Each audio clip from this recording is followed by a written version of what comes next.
길을 걸어가도 고단치 않고 마음이 괴로우면 단 10분을 걸어도 피로하다 그랬습니다. 예, 가정에서 우리를 피로하게 만드는 사람이 있으면 가정에 들어가기 싫으시겠죠. 또 부부 생활도 마찬가지고요. 그래서 우리는 가정이든 사회이든 항상 그런 훈련이 돼야 돼요. 우리가 교회에서 예배 마치고 집에 가거나 학교 가거나 우리가 직장을 갈 때에 나로 인하여 사람이 좀 피로가 풀렸으면 좋겠다. 내가 다른 사람을 피곤하게 만들지 말아야지. 항상 그런 입장에서. 그러니까 우리가 그 훈련이 돼야 되는 게 예수 그리스도의 마음이라고 하는 게 뭐냐면 나 자신은 죽더라도 남을 구원해야 되는 죽음으로써 배려하는 마음이 된다는 거죠. 배려. 내가 죽으면 저 영혼들이 구원받겠지.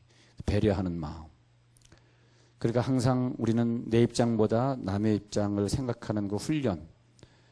그게 돼야 됩니다. 그리고 어릴 때부터 우리들의 자녀들이 그런 훈련이 되면 아마 그런 자녀들은 뭐 우수한 성적이든 아니든 관계없이 성공할 것 같아요. 내가 이렇게 말함으로써 저 사람이 얼마나 불편할까. 내가 이렇게 행동함으로써 얼마나. 그래서 예수님은 심령이 가난한 자는 복이 있나니 마음이 가난하게 살아라. 그 사람이 복이 있는 사람이다. 마음이 가난한 훈련. 마음이 가난하기 위해서 물질 가난도 필요할 것이고 좀 출세 않는 것도 좀 포기하는 것도 필요할 것이고 하여튼 마음이 가난하게 살아라. 또 마음은 청결한 자가 복이 있다. 마음이 청결. 아까 오늘 마지막에 부른 찬양처럼 예수님의 그 마음처럼 예수님의 겸손함, 예수님의 정직함이 가득하게 하소서. 너희가 마음이 청결하면 바로 하나님을 보게 될 것이. 우리의 목표는 성공이 아니라 하나님을 보는 것이기 때문에 마음을 청결하게 유지해라. 그러면서 너희들의 마음이 천국이 임하는 비결이다. 잠언 4장 23절에서는 하나님 말씀이 무릇 지킬 만한 것 중에 너의 마음을 지키라. 너의 마음을 지키라. 그 마음은 생명의 근원이다. 생명이 너희 마음에게서 남이라. 잠언 4장에서 말합니다. 생명은 너희 마음에서 남이라. 또 로마서 10장 9절에서는 하나님께서 예수를 죽은 자 가운데서 살리신 것을 너희 마음에 믿으면, 자, 하나님께서 예수를 죽은 자 가운데 살리신 것이 로마서 10장 9절 너희 마음에 믿으면 구원을 받으리니 이는 마음으로 믿어 구원에 이르고 마음으로 믿어 의에 이르고 입으로 시인하여 구원에 이르느니라. 제가 내배기도 공부할 때 외웠던 구절이네요. 마음으로 믿어 의에 이르고 입으로 시인하여 구원의 완성을 이루게 되기 때문에 구원의 시작은 어디냐? 너의 마음에서 시작이 되더라. 반대로 가룟 유다에는 그의 마음에 예수에 팔려는 생각을 마귀가 집어넣었더니, 그래서 가룟 유다가 성찬식을 하고 밖으로 뛰어나가니, 문을 열고 나가니 곧 밤이로라. 성찬식을 하고 나가면 기쁨이 있고 즐거움이 있어야 되는데 가룟 유다는 성찬식을 하고 밖에 나가니까 곧 밤이로라. 밤이로라 그랬습니다. 그래서 아나니아 삽비라가 어디 나갔다가 들어올 때 너의 마음을 속였느냐 하고 베드로가 하는 말이 너의 마음에 사탄이 가득하도다. 너의 마음에 사탄이 가득하도다 그랬습니다. 그 말은 뭐냐면 마음이 예수를 팔려는 생각도 들어가고 사탄도 가득할 수 있고 부정직함도 들어갈 수 있고 또 어떤 사람은 마음을 잘 지켜가지고 그 마음을 잘 보존하는 자는 성을 빼앗는 자보다 나으니라. 할렐루야. 성을 빼앗아. 우리가 막 전쟁에 성을 빼앗는 것보다 자기 마음이 더 큰 것이다. 내 마음을. 여러분 우리 자녀들이요. 우리 부모님이 나를 볼 때 좀 마음이 편안했으면 좋겠어요.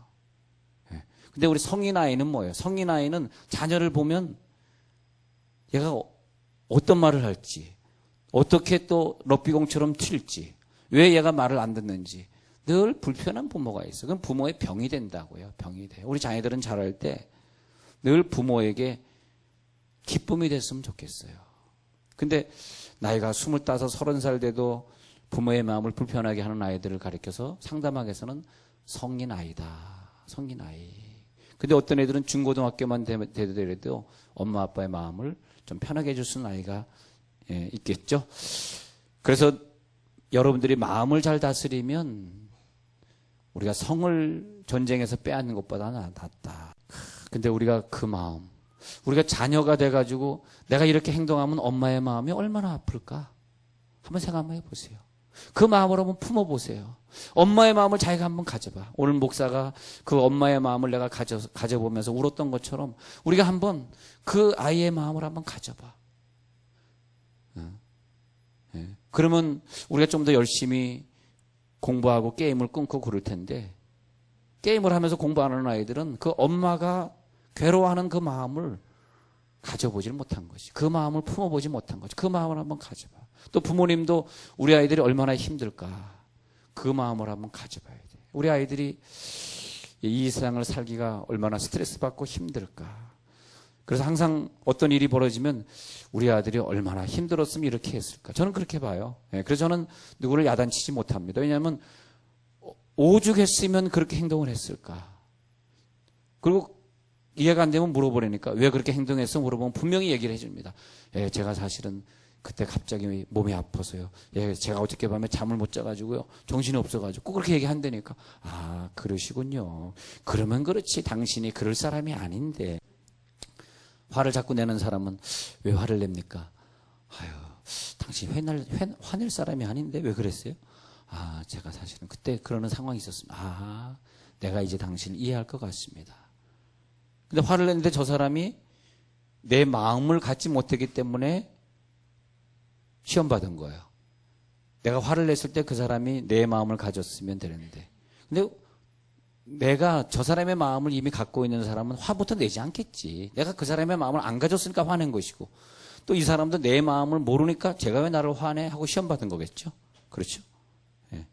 교회 생활이 그런 거 아닙니까? 우리가 열심히 일을 했는데 돌아온 건 칭찬은 없고, 왜 빠졌어? 뭐 왜 헌금 안 내? 왜 회비 안 내? 뭘 그런 얘기들이잖아요. 근데 교회 생활이라고 하는 게 참 이 구원받는 게 뭐 쉬운 것 같지만 그게 쉬운 게 아니에요. 예. 교회 생활 하다 보면은 아유, 야단도 많이 맞고, 그런다고 또. 예? 또 우리를 맡은 부장이나 목자님들이 어릴 때 야단을 많이 맞고 자란 사람일수록 또 칭찬보다는 또 야단을 많이 칠 때도 많이 있죠. 우리 교회는 물론 그렇지 않습니다. 우리 교회는 왜냐하면 목회자 부부가 누굴 야단치는 스타일이 아니기 때문에 그것도 영의 흐름이거든요. 근데 어느 교회 가면 막 목사님이 막 야단치는 목사님이 있어요. 교회는 그러면 안 되겠습니다. 교회는 그저 칭찬해주고. 그래서 내가 그래. 그게 예수의 마음이다. 가난한 개척교회 목사가 기도받을 때는 무슨 마음으로 받았겠어. 거기서 그 마음을 품어라. 그래서 예수님이라면 어떻게 하셨을까? 예수라면 어떻게 했을까라는 책이 있잖아요. 그 책에 보면 예수님의 마음이라면 이때 어떻게 했을까? 그 마음을 품어야 되는데 그 마음을 품어라. 우리가 그 마음을 품고 가정을 섬기고 그 마음을 품고 교회를 섬기고 그 마음을 품어라. 곧 그리스도 예수의 마음이니. 이 말은 뭐냐면 빌립보서 2장 5절은 예수의 마음을 가지라. 예수의 마음이 너희 가운데 임할지어다. 근데 그 예수의 마음은 하나님과 함께 있었던 마음인데 하나님 아버지와 함께 있었던 그 마음을 너희도 가지라.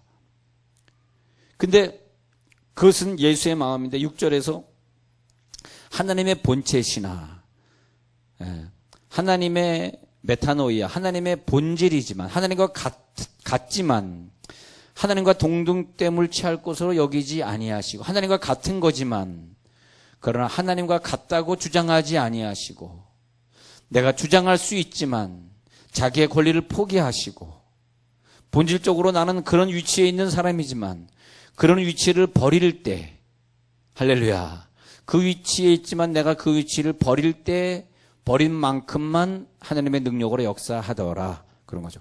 하나님의 역사하더라. 그런 거죠. 내가 그 위치에 있지만 그 위치를 다 주장하는 것이 아니라 그래서 너희는 교회 생활을 할 때 주장하는 자세로 하지 말고 하고 베드로전서 5장에서 말합니다. 주장하는 자세로 일하지 말라. 내 것을 주장하지 마라. 주장할 수 있지만 주장하지 않는 자세. 그것이 뭐냐? 동등됨을 취할 것으로. 고린도전서 10장 12절에서는 선줄로 생각하는 자는 넘어질까 조심하라. 제가 옛날에 과거에 설교한 것처럼 마태복음 24장에서 큰 자는 이제 없어진다. 이제부터는 너희를 큰 자라 말하지 말라. 상석에 앉지 말라. 언제부터? 예수님이 죽어서 우리 속에 들어온 그 이후부터는 너희는 큰 자가 없어. 이제 너희는 선생은 없어. 아비는 없어. 너희는 다 하나이니라. 왜?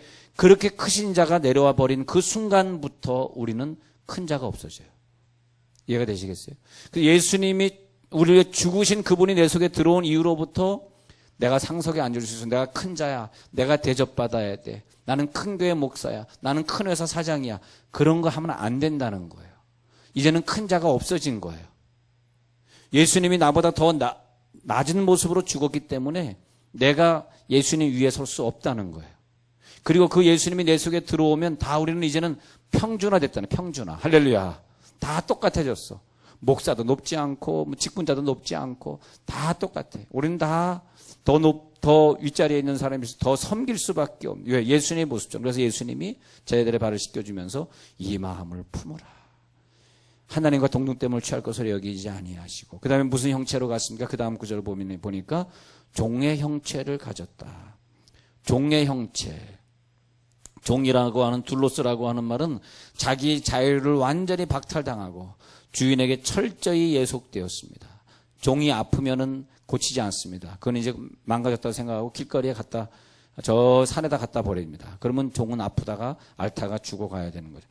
종은 자기의 재산이 없습니다. 종은 자기의 권한도 없고 아무리 일을 잘 처리해도 영광도 받을 수가 없습니다.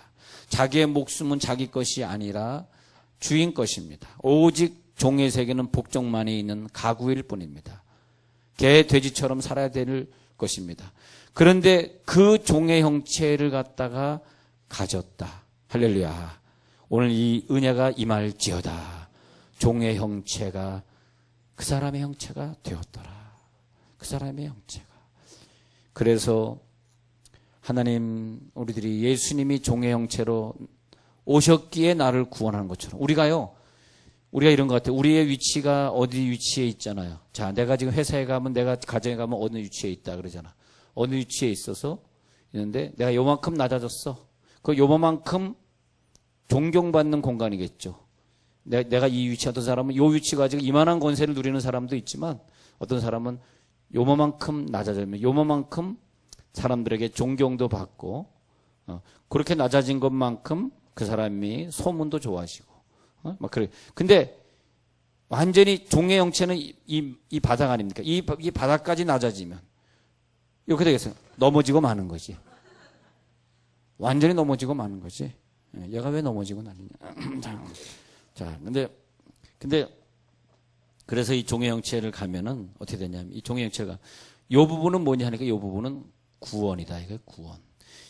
예수님이 뭐 선생으로서 요만큼 낮아질 수 없었겠습니까? 공생애 때는 요만큼 낮아. 그러나 공생애 때 자기의 목숨을 주지 않을 때까지 낮아진 거 가지고는 구원을 이루지 못하는 거죠. 이건 육적인 존경을 받을 수 있지만 영적인 구원은 아닌데 그 사람의 영혼을 구원하시려면 그분을 위해 목숨까지 드리시기를 바랍니다. 내 목숨까지 바쳐야 구원이 일어나더라. 아직까지 내 남편이 구원 못 받은 사람이 있으면 목숨을 바치세요. 목숨을. 그래, 저 목사님 말대로 내가 아직 목숨은 안 바쳤구나. 목숨은 안 바쳤. 내 식구가 저러다가 혹시 예수에 대한 확신이 없으니까 지옥 가는 것 아닐까? 목숨을 바쳐야 되겠구나. 당신 교회 안 나가면 이제부터 무기한 나는 금식하려고. 그건 안 된다고요? 네. 어떻게 살찐 건데 그걸 어떻게 하루아침 뺍니까? 네, 근데 난 무기한, 당신이 교회 안 나가면 난 무기한 이제 금식이야. 그랬더니 다음 주일에 남편들이 다 나오더라. 왜? 종의 형체를 가진, 어떻게, 종의 형체는 뭐냐? 오늘 성경에 말하는 죽기까지예요, 죽기까지. 여기도 종의 형체예요. 그러나 여기까지 가야지 죽기까지. 일반적인 종의 형체, 죽기까지 종의 형체. 죽기까지 복종하는 종의 형체는 우리를 구원하더라. 죽기까지. 자기 부정의 마지막 단계는 죽음입니다. 자기 죽음의, 자기 부정의 마지막 단계. 바울은 그렇게 얘기합니다. 바울은 내 안에 사는 이는 예수니 나의 죽는 것도 유익함이니라. 사는 이가 예수이기 때문에 내가 죽는 것도 유익함이니라. 내 안에 사는 거 예수 그리스도니 내가 죽는 것도 유익함이라. 그래서 갈라디아서 2장 20절에 내가 그리스도와 함께 십자가에 못 박혔나니 그런 적 이제는 내가 산 것이 아니요 오직 내 안에 그리스도께서 사신 것이라. 이제 내가 육체 가운데 사는 것은 나를 사랑하사 나를 위하여 자기 몸을 버리신 그 아들을 믿는 믿음 안에서 사는 것이라. 내가 죽었대. 그 다음부터 나는 다시는 살지 않고 내 안에 예수가 사는 것이다. 플라벨이라고 하는 신학자는 이렇게 얘기를 했습니다. 하나님이 한 영혼을 사랑으로 채우시려고 할 때 먼저 내 속의 모든 것을 비우실 것이다. 하나님이 한 영혼을 부요하게 하시려고 작정하실 때는 먼저 그 사람을 가난하게 하실 것이다. 하나님이 한 영혼을 높여주시려 할 때는 먼저 그로 하여금 자신의 비참함과 결핍과 가치 없음을 느끼게 하실 것이다. 얼마나 감사합니까? 우리에게 종의 형체를 깨닫게 하시려고 낮추시고, 때로는 그런 자녀를 주시고, 때로는 우리를 가난하게 하시고, 때로는 우리를 갖다가 비참하게 만드시고 오해받게 만드시고, 또 모든 것이 잘 뜻대로 안 되게 만드시면서 가장 큰 사랑을, 왜 하나님이 나를 그렇게 하셨을까? 예수님의 형체, 종의 형체가 내게 들어오게 하시려면은 그 밑에 내려가야만 그분을 만나거든. 할렐루야. 그러니까 내려보내진 거죠.